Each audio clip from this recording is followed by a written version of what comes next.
ఓం సాయిరామ్. సాయిబాబా భక్తులందరికీ నమస్కారం అండి. బాబాగారి ఆశీస్సులతో అందరూ సంతోషంగా ఉండాలని మనస్ఫూర్తిగా కోరుకుంటున్నాను. ఈరోజైతే బాబాగారు మనకి ఒక చక్కటి సందేశాన్ని ఇవ్వడానికి మన ముందుకు వచ్చారు. ఆ సందేశం ఏమిటో ఆయన మాటల ద్వారానే విందాము. ఈరోజు సందేశం ఏమనగా, ఆపద ముంచుకొస్తుంది బిడ్డ, సమయం లేదు. నీ ఇల్లు దుష్టశక్తుల బారిన పడింది. నీ సాయి మాట నిర్లక్ష్యం చేశావంటే ఇక నేను ఏమి చెయ్యలేను అమ్మా అని బాబాగారు ఈ సందేశం మనకు అందిస్తున్నారు. తల్లి, నీ కష్టాలన్నిటికీ కూడా కారణమిదే. అదేమిటో తెలిస్తే నువ్వు భయానికి వణికిపోతావు తల్లి. అదేమిటో తెలుసుకొని నీ ఇంటి దరిదాపుల్లో కూడా లేకుండా తరిమి కొట్టు. లేదంటే ఇది నీ కుటుంబాన్ని సర్వనాశనం చేసేస్తుంది. ఆలస్యం చేశావంటే పరిస్థితి నీ సాయి చేయి కూడా దాటిపోతుందమ్మా. అంతటి పరిస్థితి ఎప్పుడు కూడా తెచ్చుకోవద్దు. ఆకులు కాలాక చేతులు పట్టుకుంటే ఏమీ ప్రయోజనం ఉండదు. జాగ్రత్త పడు. ఎక్కువ సమయం లేదు తల్లి అని మన బాబాగారు మనకి హెచ్చరిస్తున్నారండి. అయితే మన బాబాగారు ఏమి చెప్పాలనుకుంటున్నారంటే తెలుసుకోవాలి. బిడ్డ, ఇప్పుడు నీవు పడుతున్న కష్టాలకి, బాధలకి అన్నిటికీ కారణం ఏమిటో తెలుసా? నీ ఇల్లు చెడు దృష్టికి గురైందమ్మా. అందుకే ఇన్ని అగచాట్లు పడుతున్నావు. ఎందుకమ్మా కన్నీళ్లు కారుస్తూ ఉన్నావు? నీ ఇంట్లో చెడు శక్తి, చెడు చీకట్లు ప్రవేశించి నిన్ను నానా కష్టాలు పెట్టి ముప్పు తిప్పలు పెడుతున్నాయి తల్లి. అదే నీకు అర్థం కాక ఏమైంది బాబా, నాకు ఏమైంది అంటూ నా కుటుంబం, నా ఇల్లు ఎందుకు ఇలా అయిపోయారు, ఎలా ఉండేవారు, నా ఇంటిని చూస్తే నాకే భయం వేస్తుంది, బాధ వేస్తుంది, ఏంటి నా పరిస్థితి ఇలా ఉంది, ఇంట్లో ఎటు చూసినా ఏవేవో శబ్దాలు, వాతావరణం అంతా భయంకరంగా ఉంది, ఇంట్లో ఒకరిని చూస్తే ఒకరిని పడటం లేదు, ఒకటే గొడవలు అవుతున్నాయి, ఆర్థికంగా ఇబ్బందులు వస్తున్నాయి, అనారోగ్య సమస్యలు అలాగే ఉన్నాయి, మనసు నిలకడగా లేదు, మనసుకి ప్రశాంతత లేదు, ఇంట్లో ప్రశాంతత లేదు, మనసులో ప్రశాంతత అస్సలే లేదు బాబా. జీవితంలో కూడా ప్రశాంతత కరువైంది. ఎందుకు బాబా నా జీవితం ఇలా అయిపోయింది? నా కుటుంబ పరిస్థితి ఎందుకు ఇలా అయిపోయింది? దీనికి కారణం చెప్పు తండ్రి అంటూ నన్ను అడుగుతున్నావు కదా తల్లి. దానికి కారణం ఇదేనమ్మా. నీ ఇల్లు చెడు దృష్టికి గురైంది. చెడు శక్తులు, చీకటి శక్తులు మీ ఇంట్లోకి ప్రవేశించాయి బిడ్డ. వాటిని నువ్వు ఇప్పుడే ఈ క్షణమే నేను చెప్పబోయే ఈ పరిహారంతో, ఉపాయంతో తరిమి కొట్టు. లేకపోతే నీ జీవితాన్ని సర్వనాశనం చేస్తాయమ్మా. ఎక్కువ సమయం లేదమ్మా. జాగ్రత్త పడు.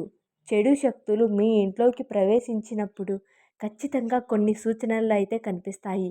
కానీ నీవు వాటిని అంతగా పట్టించుకోవడం లేదు. నీవు ఆ శక్తుల్ని ఇంట్లో తెలియచేయడానికి నీకు ఒక 5 సంకేతాలు ఉన్నాయి తల్లి. అవేమిటో ఇప్పుడు నువ్వు తెలుసుకున్నావంటే వాటిని సులభంగా మీ ఇంట్లో నుంచి తరిమి కొట్టగలవు.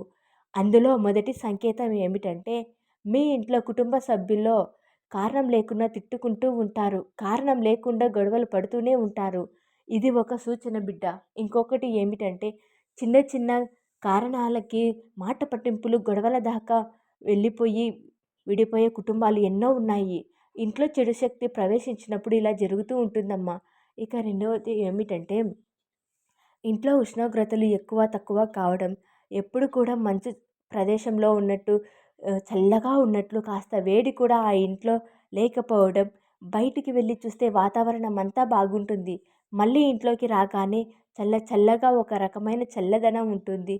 అలా భరించలేని చల్లదనం ఇంట్లో ఉంటే ఏసీ ఫ్యాన్లు పెట్టకపోయినా సరే చెడు శక్తులు ప్రవేశించి ఇంట్లో ఎప్పుడు చల్లగా ఉంటుంది. ఇలా కనుక మీ ఇంట్లో ఉంది అంటే ఇది పెద్ద సూచనగా గ్రహించాలి బిడ్డ. ఇక మూడో సంకేతం వచ్చేసరికి, ఇంట్లో ఎవరు లేకపోయినా, ఒక్కరే ఉన్నా ఎక్కడి నుంచో శబ్దాలు రావడం, ఎవరో గుసగుసలాడినట్లు చిన్నగా మాట శబ్దాలు వినిపించడం, మీ ఇంట్లో ఎవరో తిరుగుతున్నట్లు అనిపిస్తూ ఉంటుంది తల్లి. ఇక ఇంట్లో పాలు, పెరుగు లేదా ఏదైనా కలిపి పెట్టిన దోస పిండి, ఇడ్లీ పిండి ఇలాంటివి త్వరగా చెడిపోయి ఒకలాంటి మురికి వాసన రావటం, అంటే త్వరగా పాడైపోవటం, ఇలా ఇంట్లో చెడు శక్తులు ప్రవేశించిన తర్వాతే ఈ పదార్థాలు అన్నీ కూడా మామూలు కంటే కూడా త్వరగా చెడిపోయి మురికి వాసన వస్తూ ఉంటాయి బిడ్డ. దీనికి కూడా చెడు ప్రవేశించిందని అర్థం. ఇక ఇంటి ముందు ఉన్న తులసి చెట్టు దానంతట అదే ఎండిపోవటం, అకస్మాత్తుగా ఎండిపోవటం, ఈ సంకేతాలు అన్నీ కూడా మీ ఇంట్లోకి చీకటి శక్తులు ప్రవేశిస్తున్నాయి అని చెప్పడానికి సంకేతం. ఈ సంకేతాలు మీ ఇంట్లో కనబడ్డాయి అంటే వెంటనే గమనించుకొని వెంటనే వాటి నుంచి నువ్వు బయటపడి తీరాలి తల్లి. మీ ఇంట్లోకి ప్రవేశించిన చెడు శక్తిని తరిమి కొట్టడానికి నీకు ఒక మంచి ఉపాయాన్ని చెబుతాను. నీవు అలా చేసి ఆ చెడు శక్తిని, చీకటి శక్తిని నీ ఇంట్లో నుంచి తరిమి కొట్టు. అలా నీవు తరిమి కొట్టడానికి ఈ బాబా నీకు తోడుగా ఉంటారమ్మా. నీకు రక్షణగా ఉంటారు తల్లి. నేను చెప్పినది జాగ్రత్తగా విను. చెప్పినది చెప్పినట్టు చేసుకో. వీటిని కూడా నువ్వు బయటపడటానికి ఒకే ఒక్క మార్గం ఉంది తల్లి. అది ఏకైక మార్గం నువ్వు చేశావంటే నీవు ముందుగా వెల్లుల్లిపాయ తొక్కలు ఏవేవో ఉన్నాయో అవి తీసుకో.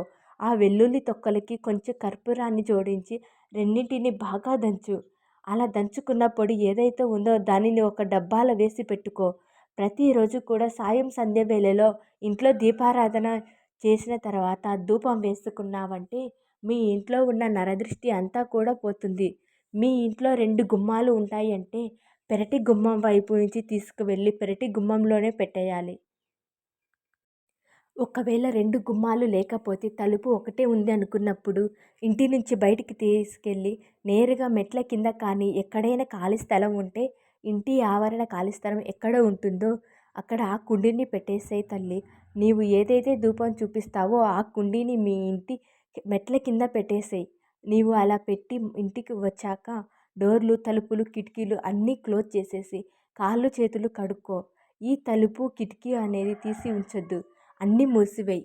ఎందుకంటే నీవు ఇంట్లో నుంచి తరిమి కొట్టిన ఆ చెడు శక్తి మళ్ళీ మీ ఇంట్లోకి ప్రవేశించకూడదు కాబట్టి ఆ ధూపం దెబ్బకి భయపడి ఇంట్లో నుంచి బయటికి వెళ్ళిపోతుంది. అలా బయటికి వెళ్ళిపోయినప్పుడు మళ్ళీ నీకు ఎలాంటి లక్షణాలు కల్పించినా ఎలాంటి చెడు శక్తులు మీ ఇంట్లో కనిపించకూడదు అనుకున్నా వారంలో 2, 3 రోజులైనా సరే నువ్వు ఈ పొడితో ధూపం వేశావంటే మీ ఇంట్లో ఎటువంటి చెడు శక్తులు, దుష్ట శక్తులు ప్రవేశించాలంటే భయపడిపోతాయమ్మా.